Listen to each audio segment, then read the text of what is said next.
Dr. JB Adigun retired ààrẹ odidi ẹ̀ka kiri àgbáyé aláṣẹ Àyọkà Foundation ọkọ ọmọ mi Elian Adigun mo kí yẹn kú tọ́jú mi o àwọn ni wọ́n ṣe agbátẹrù fún ètò tí à ń gbọ́ lọ́wọ́lọ́wọ́ Ògbómọ̀ṣọ́ la wà ẹ jẹ́ n kí èèyàn kúkúrú tí pẹni tó gùn ránṣẹ́ oníṣòkòtò péńpé sẹlẹ́wẹ̀ tùrí ẹ̀rí ASK nu Àrẹ̀mú Olúṣẹ́gun Kútì PRO odidi òun náà sì tún ní alátìkò fẹ́tò yìí tọ̀ pẹ̀lú àṣẹ Ọlọ́run àlọ́lọ́jọ́ bí kankan fọ́jọ́ tòní ó tún di on the 19 oṣù kẹrin tá a wà yìí ká tó mọ̀ ní ọlọ́jọ́ bí ohun tá à ń bá bọ̀ nípa ọ̀rọ̀ kábíyèsí wa 100 ọjọ́ pé ní ọ̀sẹ̀ tó kọjá àwa nítọ̀ ẹ̀yìn ara lé afẹ́kẹ́ mọ̀ wípé tọ̀ ọba òkè mọ̀ ń ṣe ńlá nílùú Ògbómọ̀ṣọ́ o pàápàá nípasẹ̀ kábíyèsí wa àlejò mi ń bẹ́ńlẹ̀ agbára ṣùgbọ́n kó tó kí wa àlejò mi Jùmọ̀kẹ́ odidi ẹ̀rọ ní kárìn báwọn ọ̀rẹ́ mi wá last week ìkọ́ akéwì lónìí ìwọ lọ wá kí n lá pè wọ́ báyìí ní ìsìn eléwì kí n lá pè wọ́ báyìí máa wá jókòó bí kí wọ́n lè gbójú ẹ̀ eléwì kí n lá pè wọ́ báyìí. àṣà fún Jésù. àṣà fún Jésù. àṣà culture for Jesus. Yes sir. àdúpẹ́ ọ̀ya gbóhùn sókè. ìbàrẹ̀ Olódùmarè ọba àjíkẹ́ ayé o ọba tí fọjọ́ gbogbo wù ni Èdùmàrè tí pèrè lájúbà tẹ́nìkan lè dágbé ìbàrẹ̀ la ṣe jẹ́ ọmọ ojú wa ṣe tó mo ṣe bá gbogbo etí tó ń gbọ́ mi lọ́wọ́lọ́wọ́ mo ṣe bá gbogbo ojú tó ń wò mí lágbára lọ́wọ́ Olódùmarè ọba ẹ ò ní rí ń gbé sọnù bí ò ṣe bí ọmọ lágbára lọ́wọ́ Olúwa ọba tó mo fẹ́ yà tẹ̀rẹ̀tẹ̀rẹ̀ kí n gbàlú bàbá tó bí mi lọ́mọ lọ Ògbómọ̀ṣọ́ ajílété ǹtẹ́ nílé àwọn bàbá tó bí wa lọ́mọ ìlú tá a ti ń fi tewúrẹ́ jiyán ìlú tá a ti ń fi ta àgùntàn jẹ́ka ìlú tá a ti ń jẹ́ka tán ká tó mú kọ́ yangan ni ogun òjàjàjà kókó wa lẹ́rú l'Ògbómọ̀ṣọ́ rí adẹ́nu ọkọ̀ àsìmí Ògbómọ̀ṣọ́ ń bá ọjà olóòlọ́gbọ́nú òṣèbójo ni wọ́n nílé bàbá tó bí wa lọ́mọ ni bẹ́ẹ̀ ọ̀tọ̀ lójó ẹ má fojú ojo wòlú mi Ògbómọ̀ṣọ́ ọmọ agbọ̀n ọyún bọ́mọ ajílẹ́tẹ́ bá jí lówùrọ̀ kùtùkùtù ìdíṣẹ́ ajé ni wọ́n ń lọ torí pa kíkanjú ni bàbá tó bí wa lọ́mọ ṣe mo lákíkanjú ni wọ́n nílé bàbá tó bí wa lọ́mọ Ògbómọ̀ṣọ́ kò lè ó kọ̀lẹ́ ó kọ̀ mẹ́lẹ́ Ògbómọ̀ṣọ́ tún wá kagbéraga nílé bàbá tá a wá gangan bẹ́ẹ̀bi Ògbómọ̀ṣọ́ ló ní ká pẹ́ bí mọ́nú ká ṣe bí ipa ayọ́ Ògbómọ̀ṣọ́ ni wá ọmọ afọ́gbọ́jà bí èso ọ̀dàrà Ògbómọ̀ṣọ́ ajílété ǹtẹ́ Òrumọgẹgẹ dákan. ó dáná mo fẹ́ yà tẹ̀rẹ̀tẹ̀rẹ̀ kí n gbalẹ̀ bàbá mi lọ bàbá mi kábíyèsí Ọláoyè ẹ̀fúùfù lẹ̀lẹ̀ ò lè mọ́kún bẹ́ẹ̀ ni kò lè mọ́ sáà ibi ẹ̀fúùfù lẹ̀lẹ̀ ti gbé wa lóde ọ̀run mẹ́bọ́ Òrumọgẹgẹ lóye Ghandi ọlọ́ọ̀ni ò jẹ́ kókè owó ojú ẹ̀yà rí ìbálẹ̀ ọmọ àjọgí oró ìṣẹ̀gbọ́n ìṣàbúrò ṣẹ̀gbọ́n ojú wọn pọ́n kokoko bí ojú ọlọ́ńlá ọrùn wa wọ̀ pẹ̀rẹ̀pẹ̀ bí ẹrùn àgbàlagbà méje là ń ká látòdá o èké lé èké òde Ghandi dákun má ṣe báwọn wò rè èké láíláí àjọlóde èké lé ọmọ rẹ̀ ń jó asapẹ́ńbà ní gbèrín èké ò tètè mọ̀ pé tòun là ń wí o ọba mi Ghandi o ọmọ Ọláoyè mọ́ gbọ́ o Òrumọgẹgẹ náà ni mò ń ké sí lọ́wọ́lọ́wọ́ mo ní bẹ́ẹ̀ tí ẹ bá ń jákò mọ́mọ́ mi kàn mí bọ́mọ ní perí bàbá ni bàbá mi o ìran bàbá rẹ ló kọ́lé fẹ́sùn lọ́jọ́ ọjọ́ sí ìgbà tó kọ́lé fẹ́sùn tó ló tún wá kọ́lé Ọlọ́run ọba mi sí ìran bàbá rẹ ló kọ́ mọ́sálásí tó yanjú kétékété bébí ìran bàbá rẹ ló kápá olè tí ń rìnrù ìran bàbá rẹ lọ́la fara wọ́jà gbogbo ara kìkì ẹ̀rù jẹjẹ. ó tó wà máa ń sọ ẹ̀yìn mo sọ fún ọ pé tẹ bá ti parí mo ti kó studio wá sí Parọ́tì ni wọ́n sì rẹ́kọ̀dù kékeré kan fún ọ à ń sì ṣe fídíò rẹ̀ lálẹ́ náà ni ó bòde ó ṣe ń Jùmọ̀kẹ́ ọmọ gidi adúpẹ́ tọ́ ẹnjìníà pásítọ̀ olóṣèlú kọ́mírèdì ẹ bá ń kẹ́ra lé. gbogbo ẹ̀yin ara lé mo kí yín o a kú ìjọ méjì ìjọ mẹ́ta a kú bójú ọjọ́ ti rí orúkọ tèmi ni Reverend Peter Ọlálẹ́yẹ. so tí mo kọ́ pé yín ẹ sọ olóṣèlú bábù. bá kọ̀lọ̀kọ̀lọ̀. You are a trained minister, a Baptist trained minister. By God's grace. An ordained trained minister. and ordained inducted unordained ẹja kan ló sẹ́ báyìí èyí ní dàyín láàmú pọ̀ fẹ́ kí n máa wà lọ torí àsìkò wa. Mo kí gbogbo ara lé lẹ́ẹ̀kan sí orúkọ mi ni Reverend Peter Ọláléyè mo jẹ́ adarí gbogbo ọ̀dọ́ l'Ógbómọ̀ṣọ́ president Ògbómọ̀ṣọ́ community youth forum mo dẹ̀ tún wá láǹfààní láti jẹ́ olùrànlọ́wọ́ pàtàkì fún ọba wa tuntun Ọba Ghandi Afọlábí His Imperial Majesty Ọba Ghandi Afọlábí Ọláoyè Òrumọgẹgẹ the third son of Ògbómọ̀ṣọ́ land mo jẹ́ amúgbálẹ́gbẹ̀ẹ́ wọn lórí ọ̀rọ̀ ìròyìn àti iṣẹ́ ìlú. Lákọ̀ọ́kọ́ mo fẹ́ sọ wípé gbogbo àwọn ọmọ Ògbómọ̀ṣọ́ ká máa kíra wa pé a kú oríire o. Yes, a kú oríire in the sense that sẹ́rí tí èèyàn bá ti ń pòǹgbẹ fún nǹkan rẹ̀ tí èèyàn wá rí ẹnìkan tó jẹ́ pé irú téèyàn ń pòǹgbẹ fún náà ló gbé wá. Yes, honestly kéèyàn máa dúpẹ́ lọ́wọ́ Ọlọ́run. òǹgbẹ́ngbẹ́ mi mọ̀rọ́ mi tútù. Yes, ìbàlẹ̀ ọkàn dé. And again mo fura pẹ̀lú nǹkan kan pé àbí mo kíyèsí nǹkan kan pé tí Ọlọ́run bá fẹ́ ṣàánú orílẹ̀-èdè kan adarí ni ó fún wọn. A good leader. Tó bá fẹ́ fìyà jẹ orílẹ̀-èdè kan adarí náà ni ó fún wọn. yóò ti kànáńkòrí sí wọn. Bẹ́ẹ̀ni. So now everything rise and fall on leadership. Fine. L'Ógbómọ̀ṣọ́ báyìí Ọlọ́run ti mú kí a ṣoríire pẹ̀lú irú adarí tó fún wa gẹ́gẹ́ bí ọba kìí ṣe olóṣèlú ṣùgbọ́n ọba tí ń ṣe ìlú ni. Ìṣèlú làwọn ìṣèlú ni wọ́n. Now ẹ rí i pé níjọ́ tí gómìnà ìpínlẹ̀ Ọ̀yọ́ ọlọ́lá jùlọ Ṣèyí ẹnjìníà Ṣèyí Mákindé tó gbé ọ̀pá àṣẹ fún wọn wọ́n sọ nǹkan kan jọ yẹn pé àwọn ò wá jaba. Bẹ́ẹ̀ ni. Àwọn wá ṣiṣẹ́ sin ìlú Ògbómọ̀ṣọ́ ni. Wọ́n sì bẹ̀rẹ̀ báyìí. Pé àwọn dẹ̀ ní 25 years developmental plans táwọn fẹ́ implement nílùú Ògbómọ̀ṣọ́. And funny enough mo rántí pé njọ́ tí wọ́n kíje ṣe mọ̀ pé wọ́n jọba ní 8 September 2023. Ìgbà tí wọ́n kíje wọ́n sọ̀rọ̀ kan wọ́n ní ará Ògbómọ̀ṣọ́ èmi ò ní sọ̀rọ̀ púpọ̀ o ṣùgbọ́n ẹ máa retí action king. So ẹ máa retí action and ìgbà tá a máa rí action yẹn ọ̀nà tó ń gbà ń jáde sí wa ìjọlójú ni. Because n tá a retí mọ́ rárá òun action kọ́kọ́ jáde lórí rẹ̀. láti ayé Akíntọ́lá. Bẹ́ẹ̀ ni baba lámilámi. Wọ́n fi bú wọn gbà ní pé sómi nìkan láàmú alá ni sómi láàmú alá ni. So ní tá a retí mọ́ rárá tó jẹ́ pé a ti write it off pé tí nǹkan rí bá tiẹ̀ máa ṣẹlẹ̀ nílùú Ògbómọ̀ṣọ́ kò lè jẹ́ omi ẹ̀rọ. n tí èyí wúlò fún wa àwọn nǹkan wá fi ń fín ko àwọn àtọ̀húnrìn wa àyànga wọn láì.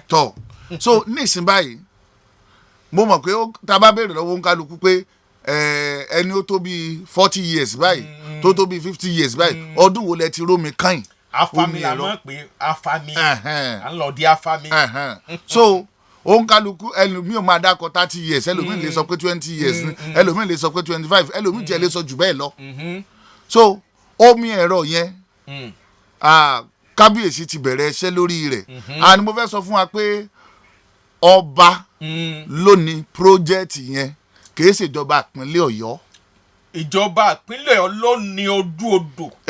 Ló lójú odò. ṣùgbọ́n à ń ṣe àtúnṣe lọ́wọ́lọ́wọ́ báyìí. Ọba ló ní project yẹn. iṣẹ́ ọwọ́ ọba ni. Bẹ́ẹ̀ ni ọba ló ní project yẹn and n tí ọba wò ni pé ìlú tí mo ti wá omi ẹ̀rọ là ń lò kìí ṣe bọ́ọ̀wù tó kálukú kàn ń gbẹ́ bọ́ọ̀wù káàkiri. kìí ṣe omi náà rà. ẹ jẹ́ kí n kọ́kọ́ sọ wípé ntọ́ bá ní intention láti ṣe tẹ́lẹ̀tẹ́lẹ̀ ó ní wípé àwọn fẹ́ gbẹ́ bọ́ọ̀wù 300 fún ìlú Ògbómọ̀ṣọ́ wọ́n wá wò pé tá a bá gbẹ́ bọ́ọ̀wù 300 gbogbo bọ́ọ̀wù tá à ń rí káàkiri láàrin ìgboro bí kan sọ pé wọ́n jí eléyìí tú wọ́n jí tọ̀hún tú torí àwọn àdúgbò kan ń bẹ tí ọba sọ pé ọba kan kọjá lọ ni wọ́n wá rí i pé ọ̀kan náà àwọn olóyè wọn ń gbé bẹ̀ wọ́n wá yà kí wọ́n wá ní kán béèrè nǹkan méjì tán fẹ́ àwọn àdúgbò yẹn béèrè omi àti hospital ọba dẹ̀ sọ pé ok ẹ jẹ́ ká lọ síbi àwọn ìtẹ́ ń lò tẹ́lẹ̀tẹ́lẹ̀ wọ́n rí i pé bọ́ọ̀ méjì ní ń bẹ ládùúgbò yẹn tó ti bàjẹ́ wọ́n dẹ̀ fún mi ní directive pé kí n lọ sí omi àdúgbò yẹn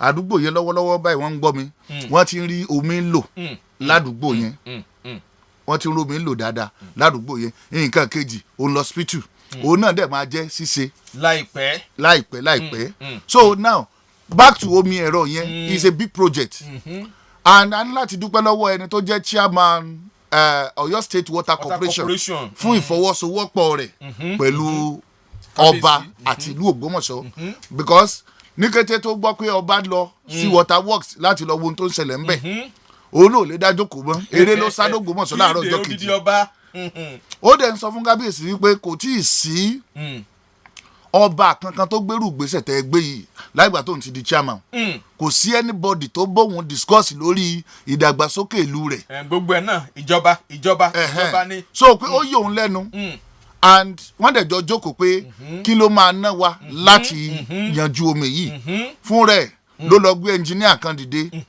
tí wọ́n dẹ̀ kọ quotation pé n tó máa ná wa kábíyèsí dẹ̀ sọ pé ká má wọ̀rí pé àwọn máa ṣiṣẹ́ lórí bí owó yẹn ṣe máa jẹ́ race wọ́n discuss pẹ̀lú ọ̀pọ̀lọpọ̀ nínú àwọn Ògbómọ̀ṣọ́ interfere ṣe ni so òun kálukú wa a máa jọ ṣe ni níṣẹ́ fi di ṣíṣe and again mo wà níbẹ̀ nígbà tí kábíyèsí meet pẹ̀lú governor Ọ̀yọ́ state láti discuss lórí ọ̀rọ̀ omi pé àwọn máa ṣe omi Ògbómọ̀ṣọ́ kan fún àwọn ní go ahead láti ṣe governor Mákindé sọ wípé kábíyèsí anything tẹ́ bá ti fẹ́ ṣe any support mi because tọ́ba yẹ pé bí ẹ ti ń ṣe yìí lọ́pọ̀lọpọ̀ lọ́balọ́ba ń ṣe nípínlẹ̀ Ọ̀yọ́ bá ń ṣe nípínlẹ̀ Ọ̀yọ́ á ti ju bí tá a wáyé lọ Olódùmarè anything tẹ́ bá fẹ́ ṣe ìyẹn kan sọ fún mi pé gọ́vnọ̀ o ní tí mo fẹ́ ṣe ni o ẹni support mi so lórí ìyẹn ó jẹ́ nǹkan àkọ́kọ́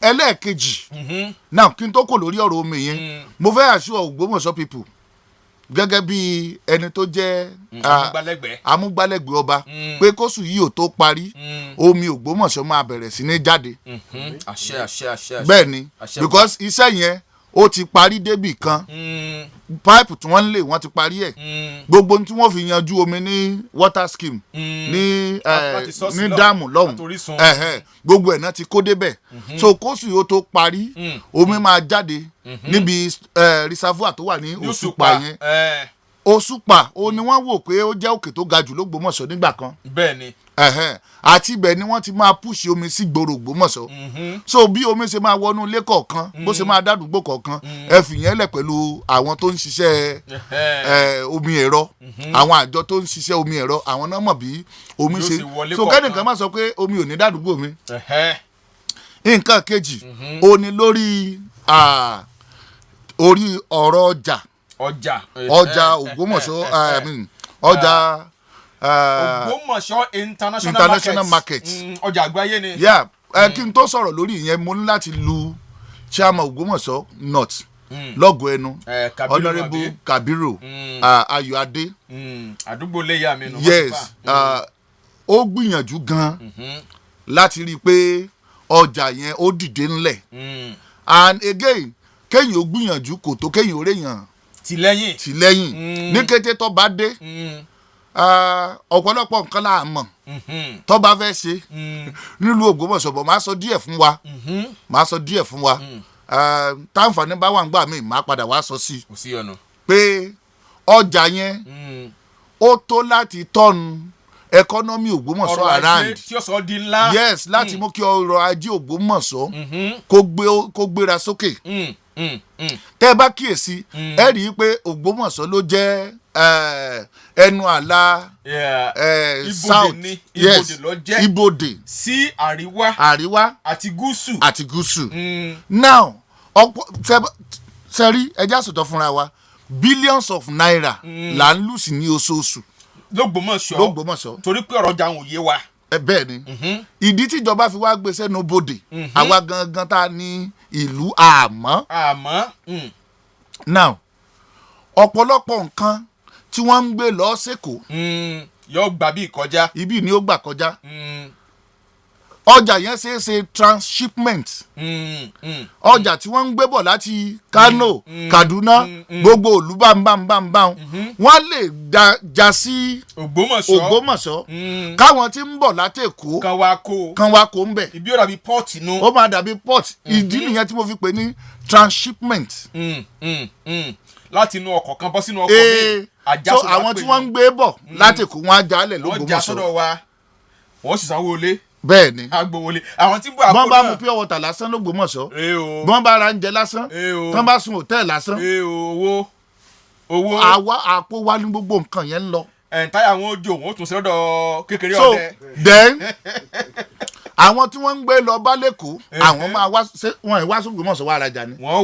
wọ́n wá sódù ọba wọ́n wá sọ́jà lójú wọ́n wá sọ́jà tewúre. a sì gbowó lé. so gbogbo nǹkan yẹn ó possible. ìta kan nílò òní yìí pé by the time tí iṣẹ́ bá bẹ̀rẹ̀ because gbogbo àkókò yìí ní tí ọba ń ṣe lọ́wọ́ òní framework. framework. bó o ní o ṣe lọ. yes ìlànà àtẹ̀lé. bá ṣe tó ní tere ju tere. bẹ́ẹ̀ ni and gbogbo ọmọ Ògbómọ̀ṣọ́ tó bá ní interest nínú ìdàgbàsókè Ògbómọ̀ṣọ́ ló máa kópa kan àbó mi nínú rẹ̀. àdáṣe ní humọ ìbà kì í humọ àjọṣe lèyí. bẹ́ẹ̀ni apalára ìkúnpá nìyẹn kan. bẹ́ẹ̀ni so ọjà yẹn by the time tí àwọn ìgbìmọ̀ tó máa iṣẹ́ lórí ẹ̀ bá bẹ̀rẹ̀ iṣẹ́ fúlì gbogbo olùtàn tí máa ń kó ọjà kọjá sí south west ni wọ́n á lọ tí wọ́n á lọ bá wọn ọlọ́jà ṣe meeting. Olódùmarè. láti rí i dájú pé ọjà tó ń gbé bọ̀ Ògbómọ̀ṣọ́ ni wọ́n ti máa jálẹ̀. jálẹ̀ nílùú Èkó tààràtà. àwọn tí wọ́n ń kọjá lọ nọ́ọ̀tì náà ẹ kó wá s'Ógbómọ̀ṣọ́ kẹ́ ẹ wá fi wọkọ̀ l'Ógbómọ̀ṣọ́. ẹ kọ́ forí balẹ̀ náà. so sẹ́rí ó depend lórí bá a bá ṣe lè make use of opportunity tá a ní pé a wà ní ẹnubodè. Ògbómọ̀ṣọ́ owó oníṣẹ́ wa. àwa ní Ìgbò Yorùbá. bẹ́ẹ̀ ni owó oníṣẹ́ wa. so ìyẹn then lórí ọ̀rọ̀ ọ̀nà mi láǹfààní láti sọ bí mo ṣe ń fẹ́ bọ́kàn mi ṣe ń fẹ́ sọ tó torí àkókò wa bọ̀ lórí ọ̀rọ̀ ọ̀nà ọba ti gbìyànjú gan-an. mo rí tẹ́rìn lọ bẹ́ńjò ni. bẹ́ẹ̀ ni ọba ti kọ lẹ́tà sọ́pọ̀lọpọ̀ offices wọ́n ti lọ sí Àbújá láti lọ meet minister. then wọn ò ní kọ́ wá àwọn lọ bá. àwọn náà kọ́ lọ bá lẹ́yìn ìgbà yẹn òun náà wá. so lẹ́yìn ìgbà yẹn àwọn ìgbésẹ̀ tí wọ́n ti wá gbé I can assure you láìpẹ́ láì jìnnà within oṣù mẹ́ta iná yẹn gbọ́dọ̀ ṣiṣẹ́. àmín lórúkọ Jésù. iná yẹn gbọ́dọ̀ ṣiṣẹ́ because àwọn ìrìn àjò tó bá ti rìn àtàwọn ètò wọn tó máa rìn ní ọ̀sẹ̀ tá a wọ̀ yìí because ní ọ̀sẹ̀ tó lọ ẹnìkan gbéra wá láti wá meet ọba láti discuss lórí way forward and mo fẹ́ sọ fún yín pé ẹni ó bá jọ̀lẹ̀ ò lè bá Ọba Ghandi ṣiṣẹ́. mo fẹ́ bèèrè pé sékèrè ẹ̀ wọ́n ni. ẹ mọ̀ pé tó ti mọ́ wọn la tẹ́lẹ̀tẹ́lẹ̀. ó ti mọ́ra gbogbo àwọn ọ̀rẹ́ wọn náà nǹkan àti Ìbádépọ̀jù ní pòfẹ́sọ̀ àtàkọ́gun ni àti admiral nkẹ́yìn kínní ṣé rẹ̀ yìí lórí Ọlọ́run. so ntẹ́yìn máa ti fi kọ́ra láti kéke so iná yẹn máa ṣe dáadáa then ẹ jẹ́ kí n padà kí n sọ̀rọ̀ lórí ọ̀rọ̀ ọjà wípé kábíyèsí ṣe meeting kan bóyá bíi oṣù kan lẹ̀ yìí ní Ìbàdàn gbogbo àwọn kọmíṣánná tó ní í ṣe pẹ̀lú ìdàgbàsókè ìlú nọ́mbà ṣe meeting I was there èmi ni secretary tó rìkọ́dù discussion wọn wọ́n ṣe meeting pẹ̀lú commissioner for trade and commerce wọ́n ṣe meeting pẹ̀lú commissioner for environment commissioner for land àti bẹ́ẹ̀ bẹ́ẹ̀ lọ gbogbo ẹ̀ ó ní í ṣe pẹ̀lú ìdàgbàsókè ìlú Ògbómọ̀ṣọ́. now ẹ jẹ́ kí n sáré ka àwọn tó jẹ́ agenda 25 years plan kábíyèsí màá wá kúrò lórí rẹ̀ so that a lè lọ. ní nǹkan àkọ́kọ́ urban and physical planning a máa plan Ògbómọ̀ṣọ́ tó máa dàbí model city in fact Dubai ń yájú ni. nǹkan kejì ó ní infrastructure àwọn nǹkan wo tó jẹ́ nǹkan amáyédẹrùn irú ẹ̀ láti ń fọwọ́ kàn lórí ọ̀rọ̀ omi iná àti bẹ́ẹ̀ bẹ́ẹ̀ lọ then security Ògbómọ̀ṣọ́ máa ní ètò ààbò tó máa yàtọ̀ nípínlẹ̀ Ọ̀yọ́ ní south west àti lórílẹ̀‐èdè Nàìjíríà so structure ti wà fún gbogbo àwọn nǹkan yẹn then agriculture iṣẹ́ àgbẹ̀ so tá a bá ti kọ́kọ́ ṣiṣẹ́ lórí security a wà wo bó la ṣe máa encourage àwọn àgbẹ̀ wa àwọn lóhùn wo la máa expose wọn sí tí wọ́n máa fi ṣiṣẹ́ so then bó la ṣe máa introduce wọn sí mechanism way of doing agriculture work